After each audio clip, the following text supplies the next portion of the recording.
નમસ્તે. આજના આ વિડીયોની અંદર આપણે વાત કરીશું મહામાસની પૂર્ણિમા અને મહાકુંભ સ્નાન વિશે. તો સૌપ્રથમ આપણે આજના દિવસનું આ ડ્રોનથી લેવાયેલું મહાકુંભ મેળા એટલે કે પ્રયાગરાજનું દ્રશ્ય જોઈશું અને સાથે સાથે વાત કરીશું મહામાસની પૂર્ણિમાના મહત્ત્વ વિશે. સામાન્ય દિવસ કરતાં આ દિવસે મહાકુંભમાં સ્નાનનું વિશેષ મહત્ત્વ છે. મહામાસની પૂર્ણિમાના દિવસે એવું કહેવાય છે કે દેવતાનું પૃથ્વી ઉપર આગમન થાય છે. આ દિવસે દેવતા મનુષ્યનું રૂપ ધારણ કરે છે. મહામાસની પૂર્ણિમાના દિવસે દેવતા મનુષ્ય રૂપમાં ત્રિવેણી સંગમમાં દાન, સ્નાન અને ધ્યાન કરે છે. માન્યતા અનુસાર આ દિવસે ત્રિવેણી સંગમમાં સ્નાન કરવાથી મોક્ષની પ્રાપ્તિ થાય છે. આ ઉપરાંત પૂજાપાઠ કરવાથી સર્વ મનોકામના પૂર્ણ થાય છે. પોષ પૂર્ણિમાથી શરૂ થનાર કલ્પવાસ મહામાસની પૂર્ણિમાએ પૂર્ણ થાય છે. હિન્દુ શાસ્ત્રો અનુસાર મહામાસની પૂર્ણિમાને દિવસે સ્નાન કરનાર ઉપર જગતના પાલનહાર એવા શ્રીહરિ વિષ્ણુની કૃપા રહે છે.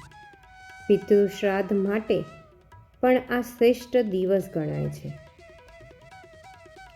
આ દિવસે જપ, ધ્યાન અને ગરીબોને ભોજન આપવાનું વિશેષ મહત્ત્વ છે. અત્યારની પરિસ્થિતિ જોતાં ખરેખર કહેવાનું મન થાય કે કરોડો કી કતાર, મહાકુંભ કી મહિમા अपरंपार, શ્રદ્ધાળુઓ કા સૈલાબ ગજબ હૈ Prayagraj.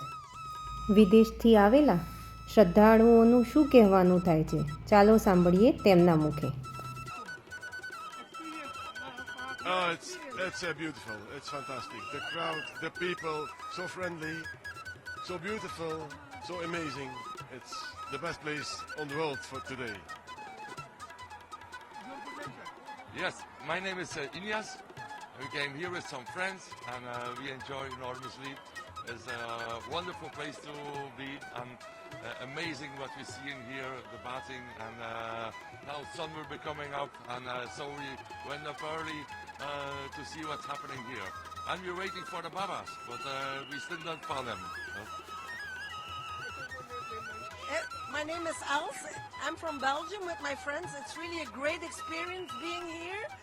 It's once of a lifetime experience. We've never seen in our life so many people dealing with their beliefs, bathing, coming together, being as one community, one crowd. You have to be here to feel it. It's really an experience that you have to live. I cannot talk about India. In my country it's difficult if you have not been here. All people should come to India. આવી જ કેટલીક વિશેષ વાતો સાથે આપણે મળીશું આવતા વિડીયોમાં. જો આપને મારો આ વિડીયો ગમ્યો હોય તો ચેનલને લાઈક, શેર અને સબસ્ક્રાઈબ કરવાનું ભૂલતા નહીં. આભાર સહ અસ્તુ.